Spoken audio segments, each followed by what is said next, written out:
Evil Abe was seated in a dimly lit room surrounded by screens displaying live feeds of various locations around Hartford. He leaned back in his chair, a thoughtful smile spreading across his face as he adjusted his top hat.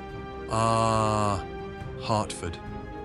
Such a quaint little city, with its statues and monuments, frozen in time, just like the people who stroll by them every day, oblivious to the power they represent.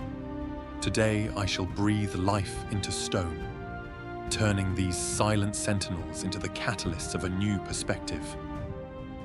Evil Abe rose and walked over to a console covered in blinking lights and strange machinery. He flicked a switch and the screens displayed close-ups of the Soldiers and Sailors Memorial Arch, the Genius of Connecticut, and Mark Twain statues. Each of these statues represents an idea, a relic of the past, a reminder of what once was. But what if those ideas were brought to the forefront, challenging the complacency of today's society? The arch with its disciplined order, the genius with its relentless pursuit of knowledge, and Twain with his biting wit and social commentary. Yes, they shall do nicely. Evil Abe flipped another switch, and electricity surged through the wires, sending a jolt into each of the statues. On the screens, the statues began to stir, their stone eyes glowing with an eerie light as they came to life. Rise and challenge the minds of this city. Let the citizens confront their own history and the ideals they have forgotten. Order, intellect, and humor. Let these be the tools of awakening. Red and Aurora arrived at Bushnell Park, where the Soldiers and Sailors Memorial Arch loomed ominously over the chaos below. The stone soldiers, animated by Evil Abe's twisted will, marched with precision, corralling citizens into rigid formations. Red's eyes narrowed as he took in the scene, while Aurora's concern was evident. Aurora felt the tension in the air. This isn't just about causing chaos. Abe's trying to turn the city into his own version of order. An order that crushes anyone who doesn't fit. Then we're going to break that order. Let's take these soldiers down and free these people. With that, Red charged forward, his fists igniting as he barreled into the ranks of the stone soldiers. He smashed through them with ease, but the soldiers quickly regrouped, moving with unsettling coordination, as if anticipating his every move. Aurora, noticing this, created a gust of wind to form barriers, shielding the civilians from harm. They're adapting to us. We need to disrupt whatever's controlling them. As Red continued his assault, the arch itself began to glow ominously, causing the ground to tremble beneath their feet. The soldiers grew more coordinated, their tactics evolving with each of Red's strikes. These things are tougher than they look. We need to hit them where it hurts, right at the source. The arch, it's the control center. If we take it out, the soldiers should fall. Using her wind powers, Aurora lifted Red with a powerful gust, allowing him to reach the arch's base. As he landed, Red channeled all his strength into a fiery punch, striking the arch with such force that it cracked and splintered. Hit it with everything you've got. Aurora gathered her energy, summoning a concentrated bolt of lightning. She hurled it at the arch, the lightning striking the exposed mechanism and causing it to explode in a shower of sparks. The stone soldiers immediately collapsed, returning to their original positions as the park fell silent. Aurora, breathing heavily, looked around. That should do it. But I worry that this was just the beginning.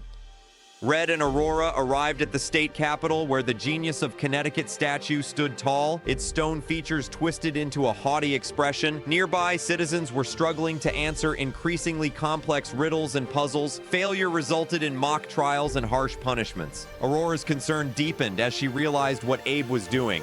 Abe's using this statue to enforce some kind of intellectual tyranny. He's punishing people for not being able to keep up with its demands. This is wrong. We've got to stop it. But this one's not going to be about brute force. We need to outsmart it.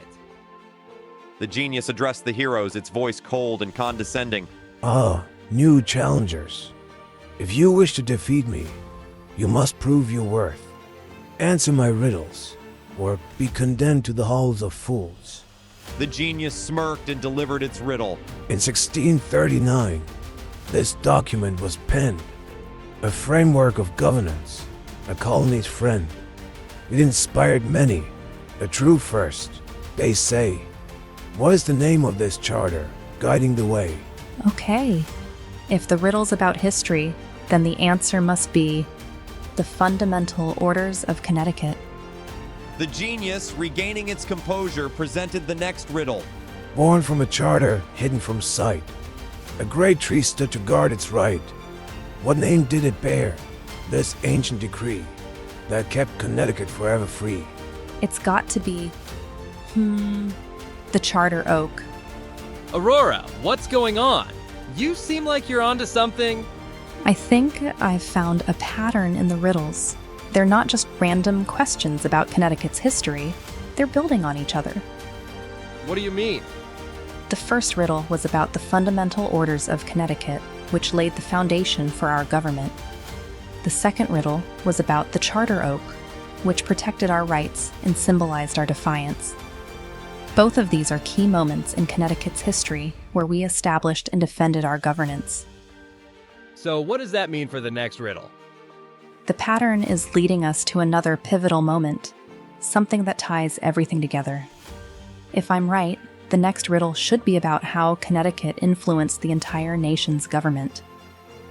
As if on cue, the genius, now visibly cracking, presented the final riddle. In 1787, a voice did rise to end a debate on the stormy skies. A plan was proposed, fair and grand, balancing power across the land. Who was the mind? What was the scheme that forged unity from a fractured dream? Aurora closed her eyes, piecing together the clues. The answer is the Connecticut Compromise, crafted by Roger Sherman. The genius shuddered as its system began to overload. The ground beneath it trembled and sparks flew from its core. Sensing the opportunity, Red launched himself at the statue, delivering a powerful blow directly to its heart. The statue crumbled, its intellectual traps disarming as it fell apart into pieces of stone. That was close, but it's not over yet. Red and Aurora made their way to the Mark Twain house, where the Twain statue was fully animated, its stone face twisted into a mischievous grin. The area around the house had been transformed into a bizarre funhouse, filled with exaggerated scenes from Twain's novels. Citizens were trapped inside, forced to act out ridiculous scenarios. Welcome, welcome. Care to join in the fun? Or are you too serious to appreciate a good joke? This isn't a game, Twain. We're ending this now. This isn't just about fighting, it's about staying sharp. Abe's using Twain's wit against us. Twain gestured, and the funhouse shifted around them. The heroes found themselves in a maze of surreal traps designed to challenge their resolve. The first section was a hall of mirrors, reminiscent of The Prince and the Pauper. As Red and Aurora stepped inside, reflections of themselves twisted into distorted versions. One as a ruler, the other as a beggar. This place, it's trying to mess with our heads. We've got to stay focused. These aren't real. They're just reflections of what we fear most. Aurora summoned a gust of wind, shattering the mirrors and dispelling the illusions. Further in, they found themselves on a riverboat floating through a dark, foggy river, an allusion to the adventures of Huckleberry Finn. Ghostly figures appeared, representing past regrets. They're memories, regrets from the past. We can't let them control us. Red summoned flames around the boat, casting away the fog and forcing the ghosts to retreat. Aurora used her wind powers to part the remaining fog, revealing the exit at the other side. After overcoming the traps, Red and Aurora arrived at the heart of the funhouse, a central chamber where Twain's statue stood, watching them with a mocking smile. You've done well, but the joke's on you. There's no winning this game, you're just pawns in a story I've already written. We're not pawns, Twain, and we're not playing by your rules. Aurora channeled all her energy into a powerful gust of wind, dispersing the last of the illusions. Red, his fists blazing with fire, delivered a final blow to the statue, shattering it into pieces. The funhouse collapsed, and the exaggerated scenes dissolved back into reality as the citizens were freed. Breathing heavily but victorious, Red and Aurora stood amidst the ruins of the funhouse. That's it. It's over. Maybe, but we still haven't seen Abe. He's got to be behind all of this. As they surveyed the area, a hidden door in the funhouse floor creaked open, revealing a dark passageway leading underground. the heroes exchanged a determined look, knowing this was where they would finally confront Evil Abe. Time to end this.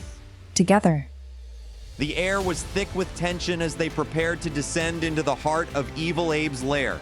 This has to be it. Abe's lair must be down here. Whatever he's planning now, it's going to be big. We need to be ready for anything. With a shared nod, they stepped forward, their footsteps echoing off the stone walls as they cautiously made their way deeper into the underground passage. Finally, they reached a large, dimly lit chamber. At the center of the chamber, Evil Abe stood waiting, his posture relaxed and his expression warm, almost welcoming. You made it. I must admit, I'm impressed. You've handled my little tests better than I expected. It's over, Abe. Your statues are defeated, and the city is safe. What was this really about, Abe? You weren't just trying to cause chaos. Please, sit. We've been through quite a bit today, haven't we? Let's talk. No need for more conflict. Hesitant but curious, Red and Aurora exchanged glances before cautiously approaching the table. They remained standing, ready for anything, but their expressions showed they were willing to hear him out. You see, I never intended to harm anyone. My goal was to open minds, to challenge the people of Hartford to think more deeply about their history and their values. The arch was about discipline and order. The genius was about the pursuit of knowledge. And Twain, well, he showed us the importance of humor and humility. Precisely. You've learned the lessons I intended. Order, intellect, and humor, they're the pillars of a thoughtful society. Sometimes, to truly understand these concepts, one must experience them firsthand, in ways that are a bit unconventional. Why all the theatrics? Why put the city through this? My good man, sometimes a bit of chaos is the best way to spark change. People get comfortable, complacent even, with the status quo. My chaos wasn't about destruction.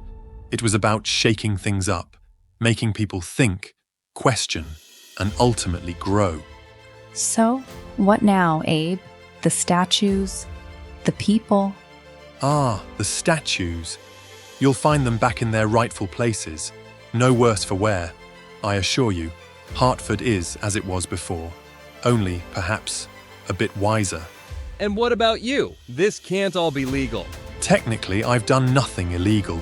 The statues were never truly damaged, only replaced for a small time. The citizens were never in real danger, just participants in a grand lesson.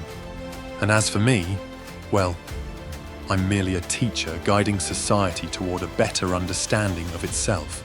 The heroes considered his words carefully. There was a certain logic to Abe's actions, even if his methods were unconventional. Maybe. Maybe you're right, Abe. But that doesn't mean we agree with your methods. Next time, try less chaos and more conversation. I'll consider it. But where's the fun in that? With that, the heroes turned to leave, their mission complete. As the sun set over Hartford, Red and Aurora walked through the quiet streets, reflecting on the day's events. The city was peaceful once more, the citizens going about their lives with perhaps a bit more thoughtfulness than before. Do you think they'll remember this? I think they will. Sometimes it takes a little chaos to remind us what's important. And with that, the heroes continued on their way, ready for whatever challenges might come next, knowing that the true power of change often lies in the unexpected,